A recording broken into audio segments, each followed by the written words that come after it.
blight had been unleashed on Ferelden. Darkspawn poured out of the wilds, clashing against the army at the ruins of Ostagar. The battle was a disaster. King Cailan died on the field with his men, betrayed by his most trusted general.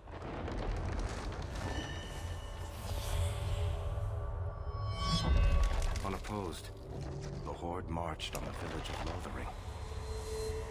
The village burned, and many innocents were slaughtered.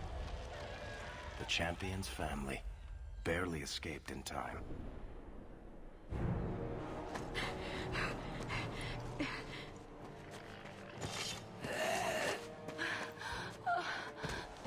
Anybody recognize her voice? Mama Hawke's voice is the same as Mama Cousland's in Dragon Age Origins. I love that. Go Carver.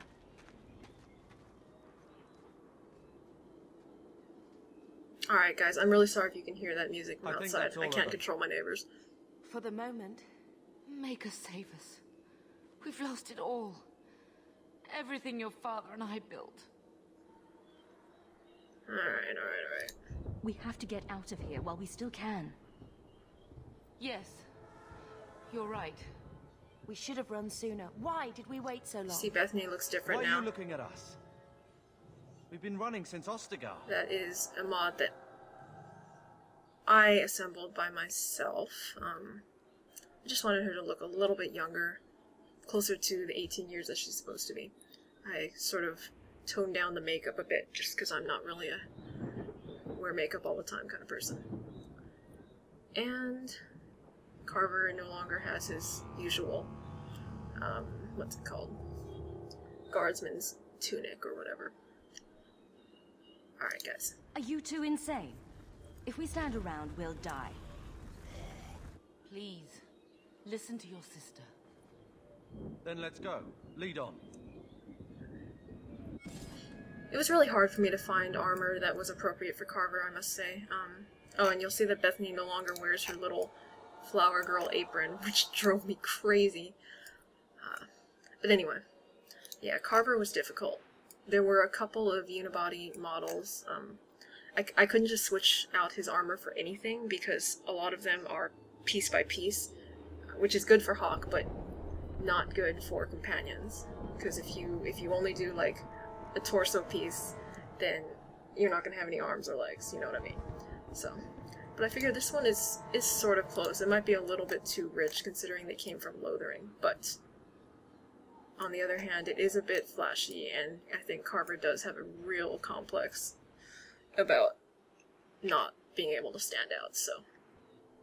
And then Bethany, I already told you I didn't like the apron, so.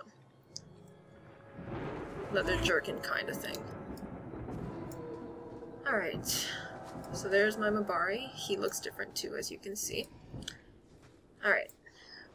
I'm gonna save, sorry guys. Just in case I fuck up. Alright, tactics. I have no idea what I've already talked about, I'm so sorry, but I do not like using tactics at all.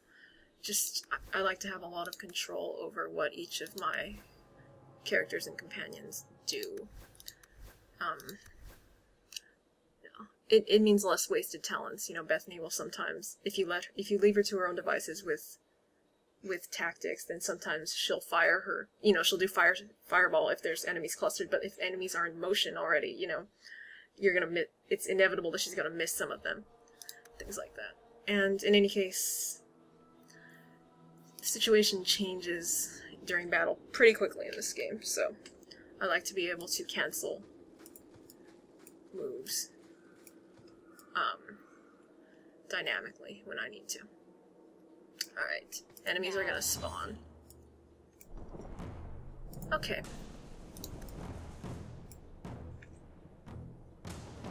Yeah, see, I'm gonna hold off on using Bethany's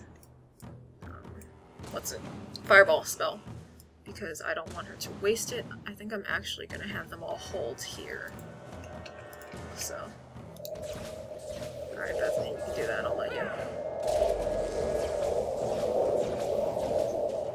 Oh shit. Okay, so One problem with the Mabari is that, again, I can't control him, which means that at times he will hair off by himself and then ruin my carefully laid plans. But he's a dog, he can't help it, right? Right. So, given that, I'm gonna have Bethany, that's not Bethany, I'm gonna have Bethany throw her fireball that way, since the dog is already holding them up and I can't stop him from doing so. And these other enemies are converging on Bethany, who is the least able to hold up in combat, so... Okay, so Carver just did Pommel Strike against this guy, which stunned him. I have Miasmic Flask, which is, sorry, in the wrong slot. I like to press 3 for that. And now that all my enemies have converged, I'm going to use that to stun them all and disable them. Except for that one, apparently. I'm gonna run Bethany back here. No, this way, in case I don't want her to attract more attention. That way Carver can protect her when she runs by. There we go. Alright, she did not exactly run in the direction I wanted her to. My fault, I forgot this rock was here. But anyway.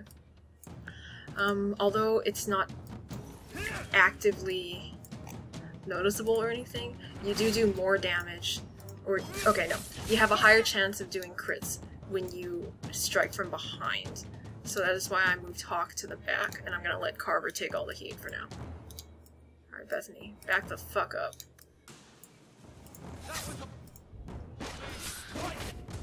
Alright, it looks like this is going to be a real fun battle with Bethany just running all over the place to avoid them, but I sadly cannot do anything about that because my cooldowns are slow right now, and I do not have a lot of abilities, so...